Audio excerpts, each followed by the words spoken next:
Hey, it's your friend Mike O'Neill, the new My 97.5. What's left of Mike Pesto after this past weekend's toy drive.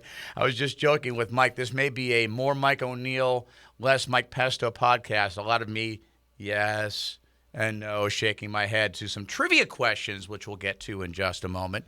But something that you said you want to... Just quickly, Yeah. What traditional or not traditional Christmas tradition does your family do every year? I have one that I didn't know about until I met my wife. I don't know, as our family of four, if we have one now. Off the top of my head, I can't think of one. We had a great one as kids growing up because we lived just outside of Chicago. One of our traditions was we would take the train from beyond the suburbs of Chicago. We lived in this little town called Huntley. That's actually a village, the village of Huntley. We would drive to Crystal Lake. From Crystal Lake, we could take the train to downtown Chicago. We would either walk, if it was okay, or take a taxi to Marshall Fields before Macy's acquired them. And they had these animatronic displays in the window. Love those. And there were two. I forget. There were two buildings. There was Marshall Fields and Carson Perry Scott. Those were the two department stores. One would have the story of the Mouse family, which they created the characters and they were animatronic. And the other one did the Nutcracker. Cool. And you'd read the little panel and do the window. And then we would go in. We'd see Santa Claus in Marshall Fields. They had this huge indoor Christmas tree that was 5 or 6 stories tall in the middle of the store. That's awesome. So you take the escalator all the way up to get to the top, and then kind of look down on it. So that was a tradition when I was a kid. When we were a little older, we had the tradition of Christmas Eve. We'd do a Secret Santa, but we did Christmas pajamas. Love it.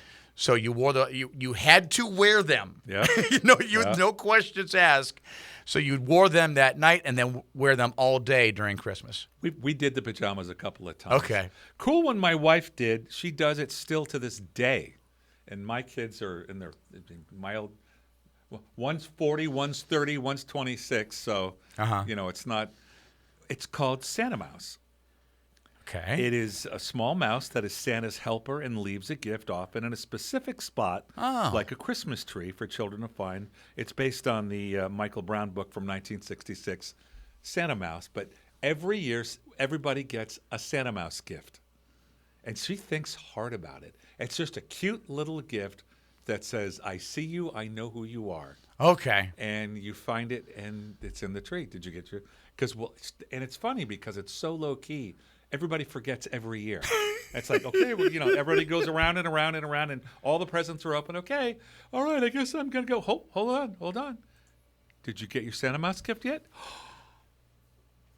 Everybody's on the tree. And I just thought that was kind of a sweet thing. I guess that's one way to help take the ornaments off the tree, isn't it? Right? That's what you do. And looking for the Santa Mouse gift. Okay, now since we've knocked all the ornaments off, let's just put all the tree stuff away. Yeah, it's a subtle.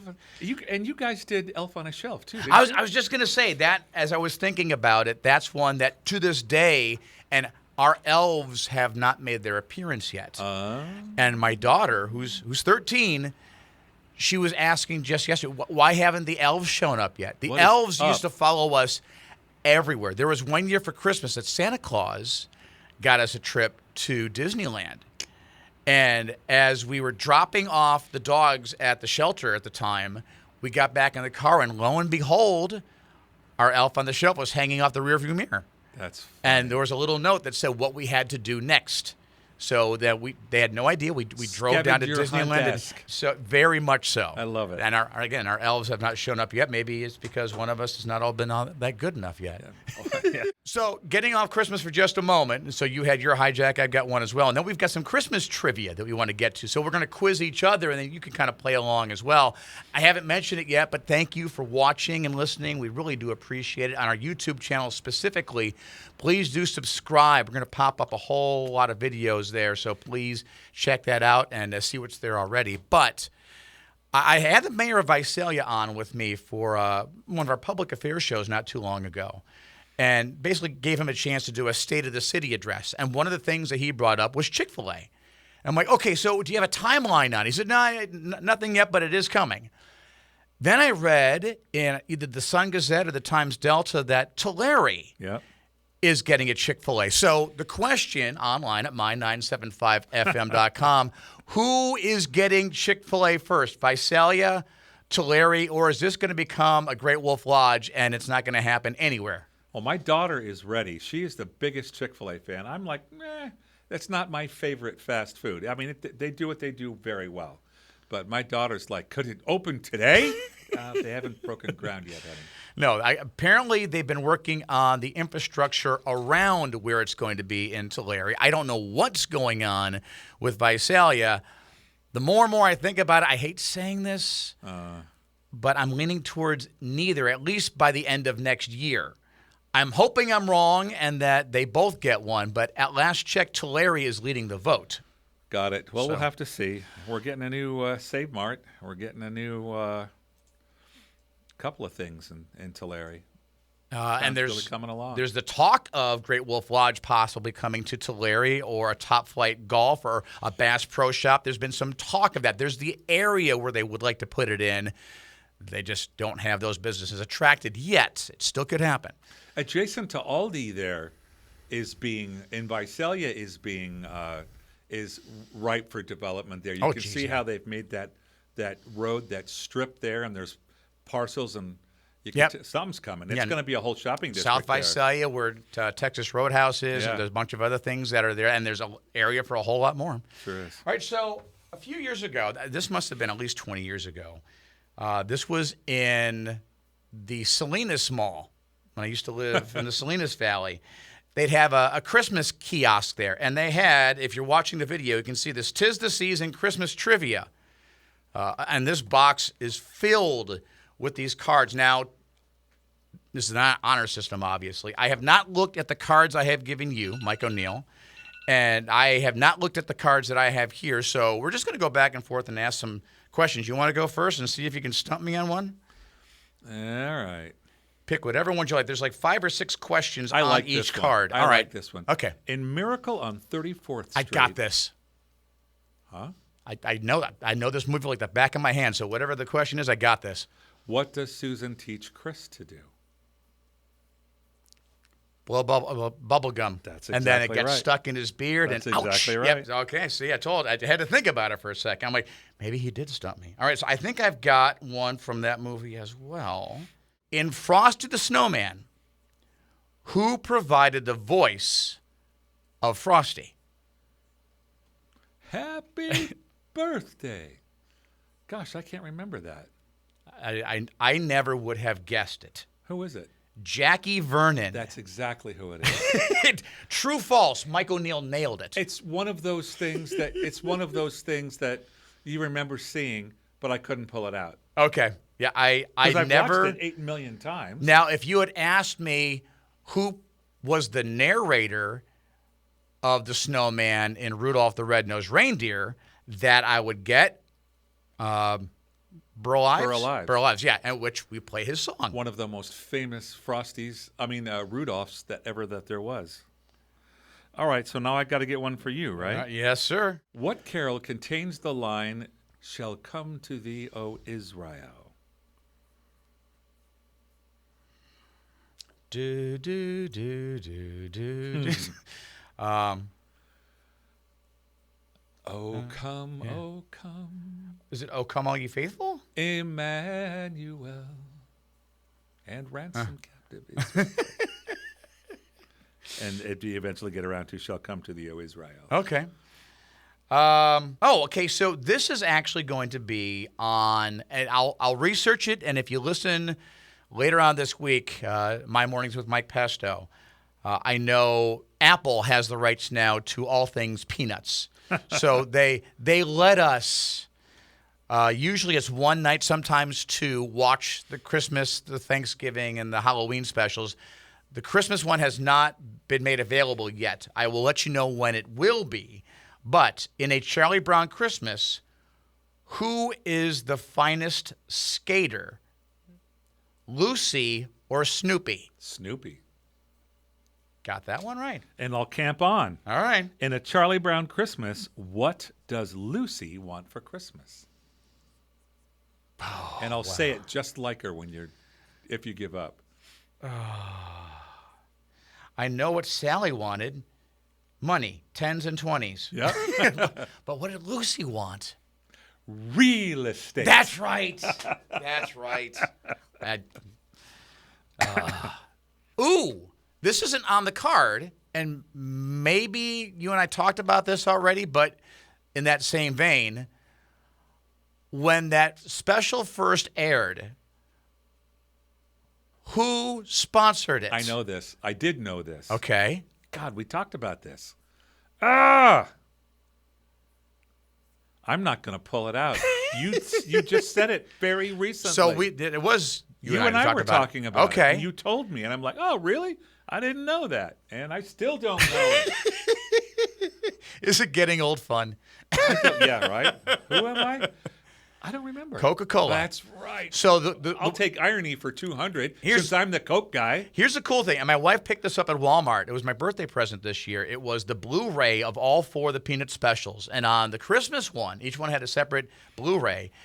You had the actual special and then a making of, a behind-the-scenes thing. And so they explained in that, and there was a Peanuts historian that was on as a part of it. I didn't know there was such a thing. I was going to say, I love that there are those. But apparently Coca-Cola went to Charles Schultz and the rest of the Peanuts crew and said, we want you to do an animated special. So it wasn't their doing. Coca-Cola went to them and said, we want you to do this.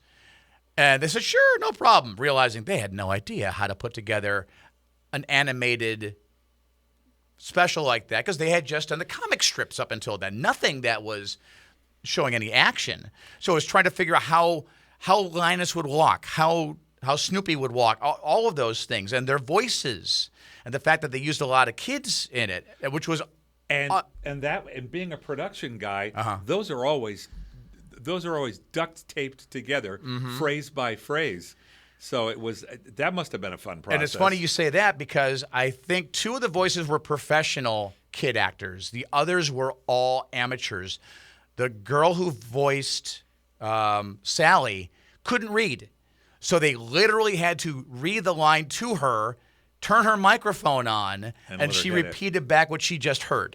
I always thought that Linus delivered the best lines. Yeah, oh, jeez, yes. They were always the ones that had the most profundity to them. And I want to say he was maybe one of the 2 professional child actors, but it was Coca-Cola that went to them. In fact, if you can ever find it, and I've never seen this, maybe it's on YouTube, watch the original special as it aired. There was a part that's not on anything that you'll see on TV now, but the very opening scene when everyone's skating on the pond and Charlie Brown flies off the pond, goes through the snow, and hits a tree. Linus does the same thing, but he hits a billboard of Coca-Cola. Yeah. So they wanted to get the product placement in. And I mentioned to you that growing up, I watched the Flintstones cartoon, the original.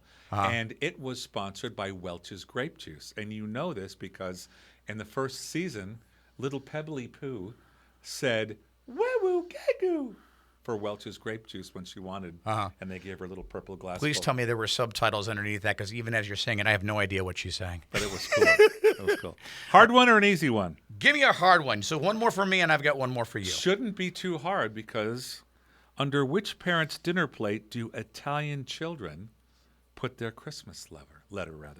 So I've got a 50-50 chance. I'm going to say mom.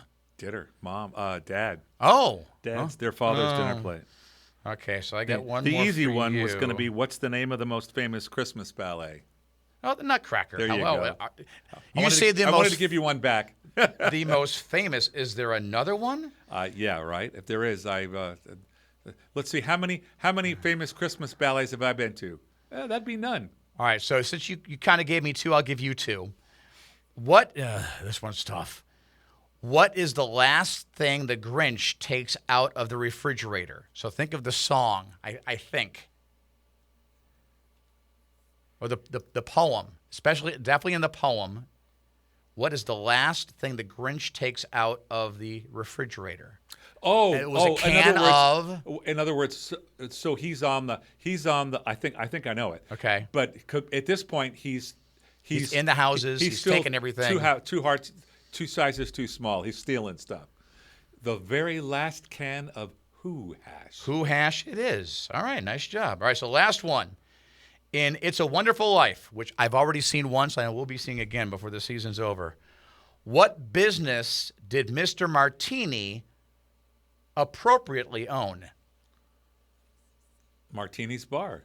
A bar. There you go. So, of course, he didn't own it when he had never been born. For about a half an hour. Yeah. And it was